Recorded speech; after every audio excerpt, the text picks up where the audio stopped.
Hello, welcome to this next episode of the Living the Quest series. I'm delighted to be here today with Bishop James Conley, who's the Bishop of Lincoln, Nebraska, also longtime chaplain of the University of Dallas Rome campus, which is where I met you many years ago. So it's wonderful to have him here with us, and I'm excited to talk to you about some of the themes of the Quest and how you've sort of lived this in your own life and your own vocation. So thank you so much for being here. You're most welcome, Shannon. It's a delight.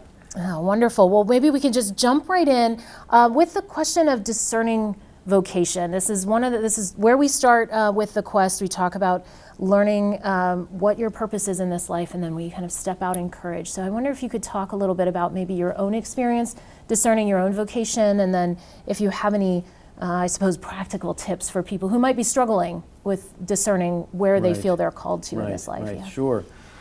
Well, as you know, I'm a convert to the Catholic faith, and that all started when I was in college during my undergraduate years. And I think when you just talk about basic vocation to whatever you're called to in life, I think listening is the first thing, and listening requires silence. So I think we have to carve out, find some kind of way to enter into silence, at least at some point when we're discerning, because we can't discern unless there's silence, because we can't hear, we can't hear. And a vocation is, it comes from the Latin vocare, of course, which means to call, and our English word voice comes from that. So we can't hear the voice that's calling us, even our inner voice, what our inspirations are, our desires are. We can't get in touch with those things unless we quiet down and listen and be still. And I think once we do that, then we are inspired. We don't hear voices. I never hear voices, Right. But at least we don't really get an idea of where it is we want to go or where it is that God wants to take us. So I think silence is the first thing we have to at least try to acquire some sense of that. And for me, I became a Catholic when I was a junior in college, and one of the things that drew me to the Catholic Church was this thing which was much larger than me.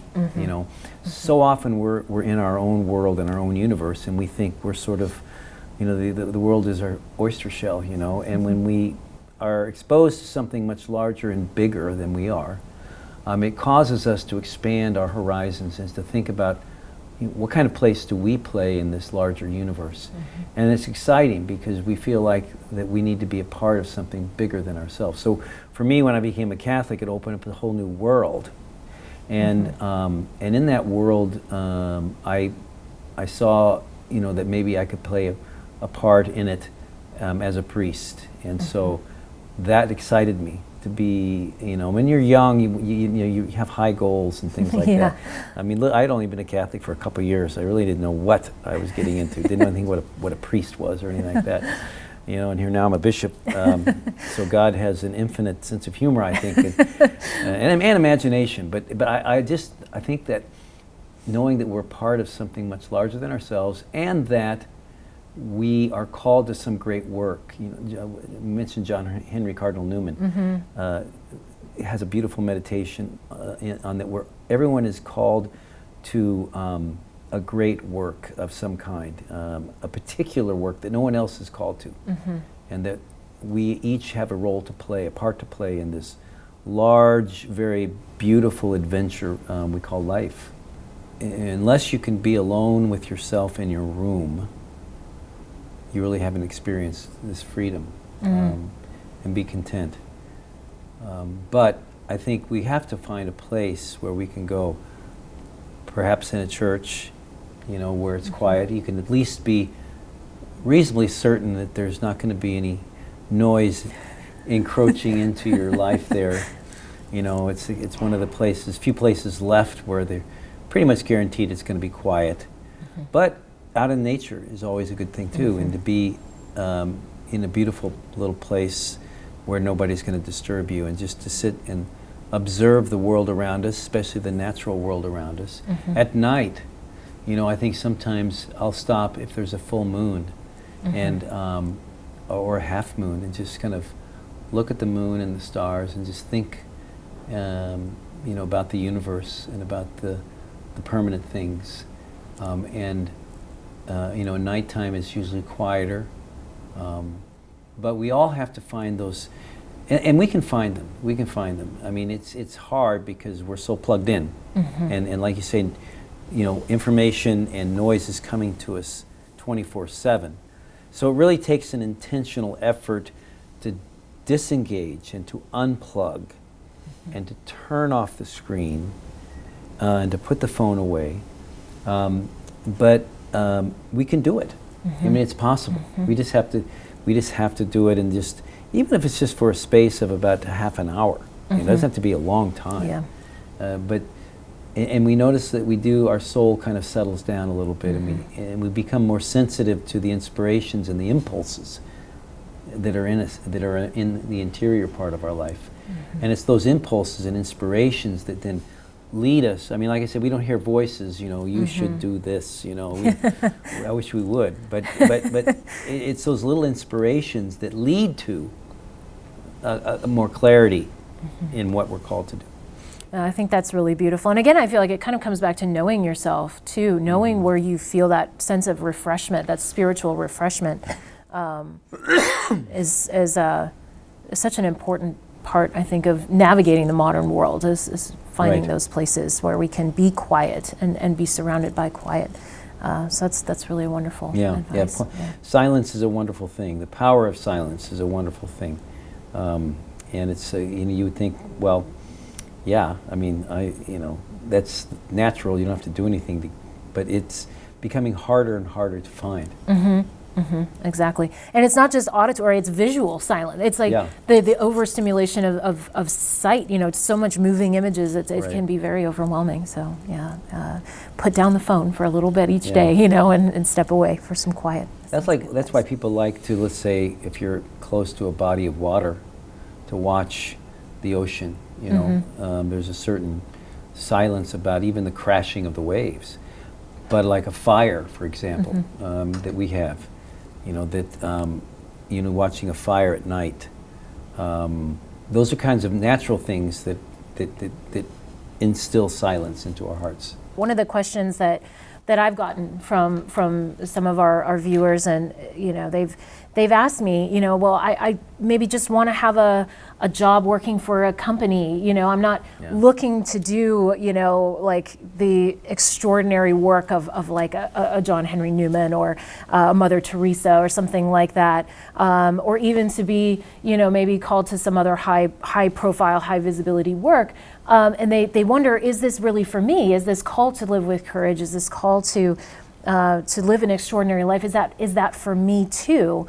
And so I wonder if you could maybe speak a little bit about that, how even maybe the hidden lives where we were just living out that ordinary vocation are in fact extraordinary.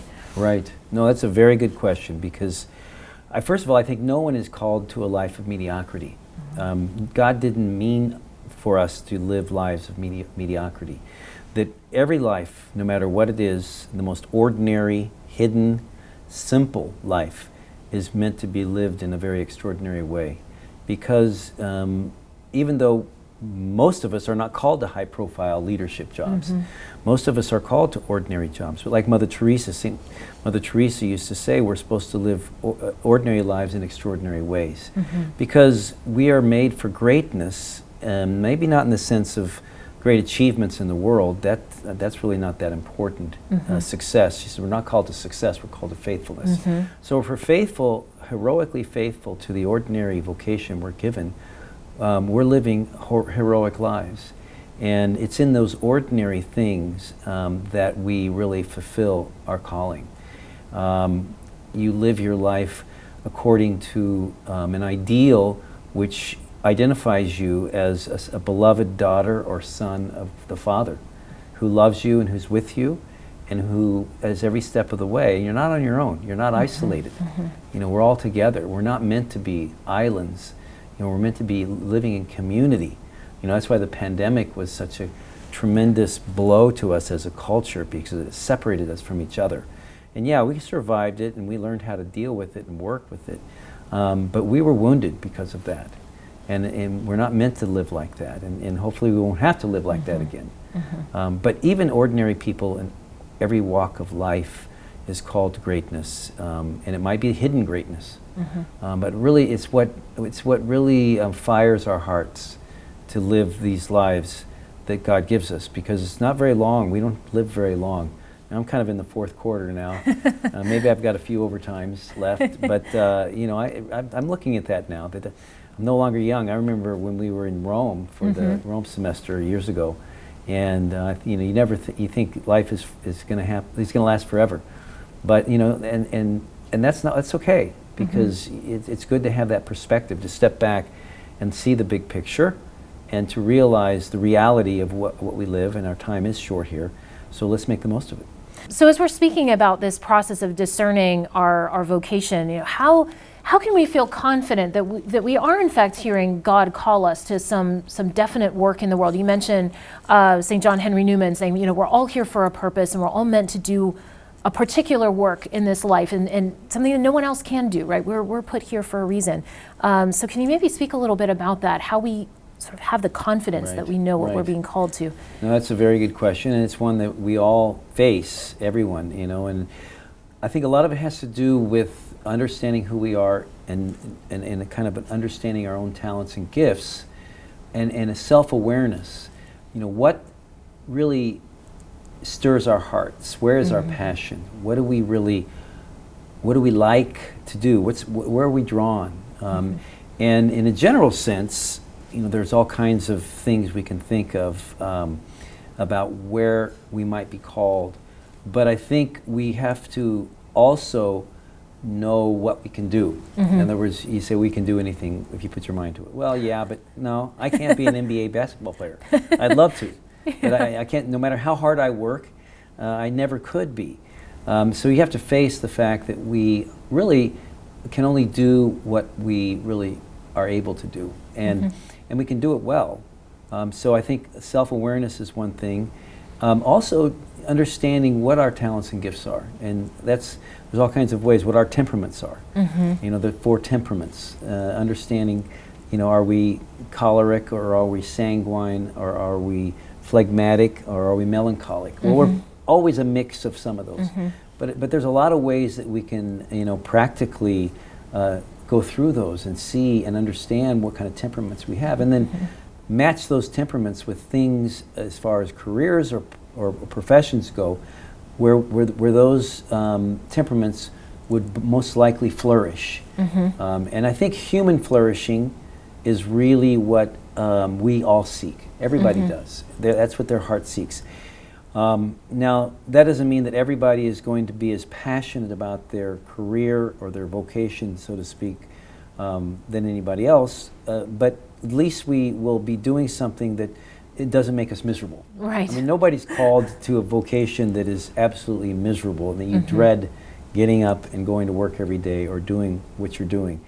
God doesn't mean, He doesn't want that to happen. So I think it's a combination of listening to our hearts. Where are we drawn? What excites us? Where's our passion?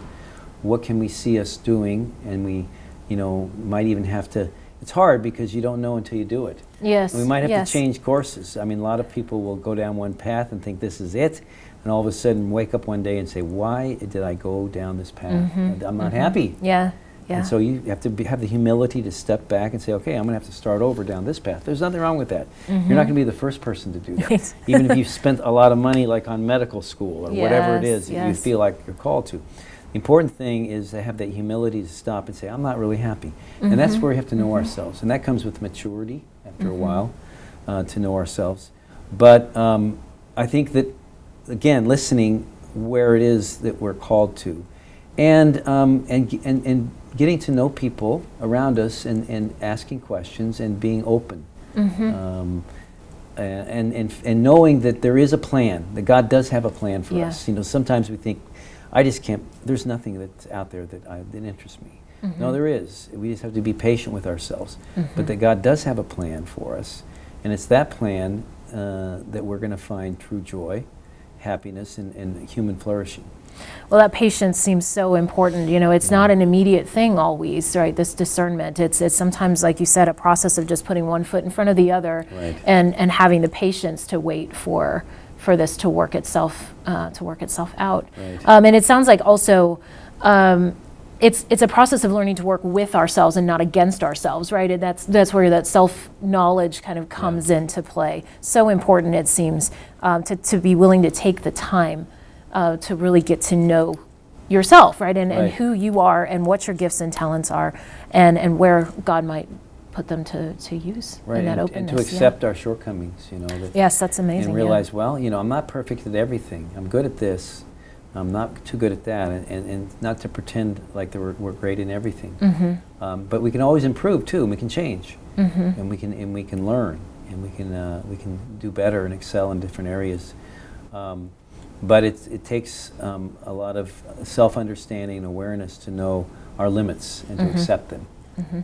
Not, again, settling for mediocrity or anything like that, but just knowing what God has given. And everyone's been given tremendous gifts. We just have to know where they are and how to develop them. I think I heard someone say once that, God has given us this work knowing that we're broken, knowing that we're fallen and imperfect, and and that He calls us anyway, and that whatever that is, He'll help. I think you mentioned, He'll be with us on the journey, and so we don't need to worry. Right, we don't. I think that's just such great advice, and maybe we can kind of talk about what comes after this life. The sort of the hope of heaven, the reality of that, which I think it's very easy to feel that is somehow unreal, right? That it's not present to us in this sort of immediate way that the world is. So I wonder if you could maybe speak a little bit about that. How does that help us to have the courage to remain steadfast in our vocation and in living with courage in a world that can be so fractured or so difficult? Well, I think with the highly technocratic world in which we live, we can't flee from technology, but I think that technology brings the world into our lives in such an intense way now, more than ever. Like the poet Wordsworth, the world is too much with us now, and soon little we see in nature that is ours. We've given our hearts away a sort of boon. It's even been amplified now with technology, and so it's so much upon us, and we have to be able to see beyond it to those permanent things that don't disappear, that last forever, because the world is disappearing before our eyes. All of this around us is not going to last. These aren't the permanent things. Friendship, love, kindness, beauty, truth, goodness, those things endure.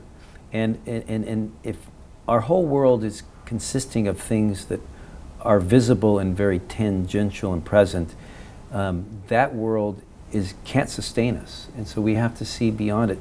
Again, quoting Cardinal Newman, he would say that the invisible world is more real to me than the visible world, because he realized that the visible world is not the real world. It's the world that is not permanent. And so that's why we have to keep our hearts fixed on this invisible world. And then, of course, that points to beyond this world, that we have to have this hope in eternity. We believe that eternity exists, and so where do we want to spend eternity? And of course, God has revealed to us where we're all destined to. And so to have our hopes anchored in this eternal love and joy and happiness is what the human heart seeks and what we're hardwired for. That sustains us through the ups and downs of this world. If we don't have that foundation or that anchor, then we're going to be tossed here and there, and we're going to be, we're going to just be kind of brutalized through this world and damaged and abused with and maybe not even survive because the world is so strong. It's so easy to get just as you said, like tossed about. I was recently we were having a conversation about this the story from the Gospels when they're all on the boat, right, and Christ is asleep in the stern of the boat and the waves are coming. The disciples are like, we're perishing, and that it seems to me that story has so much to do with what you were just saying, of like the confidence that no, Christ is in the boat. It's going to be okay. We're not perishing. It's going to be okay, and has sort of having that confidence that he can calm the storm, I guess. Right, he can calm any storm. And that again goes back to that silence and that place that we can return to, that interior place inside.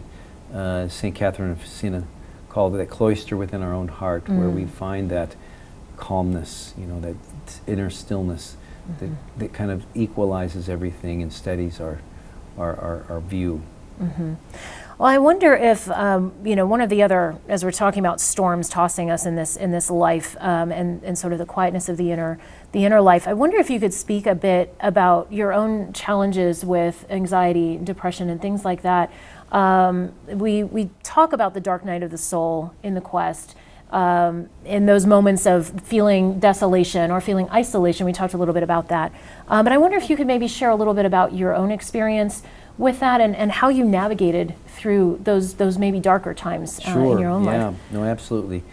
I don't have any mental illness in my family. There was no history of any and I didn't really have any traumatic childhood episodes where I was, there was trauma, anything like that. So it was such a it kind of came on to me all at once, and I didn't even realize it was coming on to me. But I was dealing with very difficult things in my diocese and having to make lots of decisions, and it was a very turbulent time. And I think probably and looking back at it, I know this is true, that one of the kind of the things that led to my own anxiety and depression was this kind of very American idea that that we can kind of fix things ourselves. My father was a great World War II veteran. He was a gunner on an aircraft carrier, and he instilled into us, myself and my sister, that your sheer determination, pull yourself up by the bootstraps. You can get through, and you can do anything. And just you have to work hard at it. And so that was the mentality that I had, the can-do attitude. And I realized that there were things that were bigger than I could fix. And as the bishop, I felt like it was up to me to fix these things, that I'm the guy at the top, and so I'm the one that's supposed to come up with all the answers. And things came in on me, and all at once, kind of, and I realized that I couldn't fix these things. And instead of, I learned a lesson, and the Lord, look back on it, and it's all for a purpose. The Lord kind of brought me to my knees to realize that, hey, you're not in charge, even though you're a bishop. You have to rely upon me. And I used to tell people, and it's still one of my favorite sayings of John the 23rd during the Second Vatican Council, when everything was chaos, his prayer at night was, Lord, it's your church, I'm going to bed.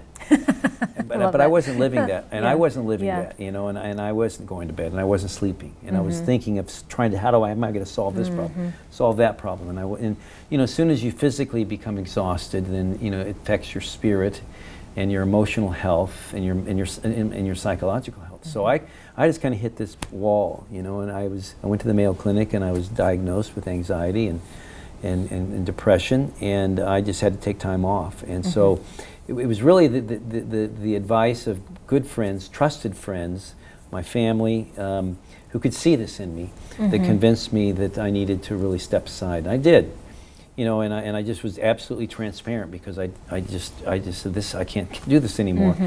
And so, and I had friends from the University of Dallas that were down in Phoenix. I wanted to go someplace sunny. It was the winter time. And I was down there, and I had some good friends that invited me into their family. And then, a couple months after I took my own medical leave of absence, the whole world took a medical leave of absence with the pandemic, because this was in 2019 and 2020 in March. And, that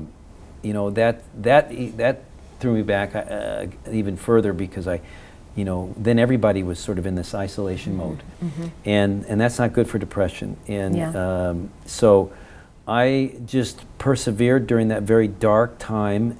Everything was stripped away, even my faith. I felt it was just difficult to even pray, even to say Mass.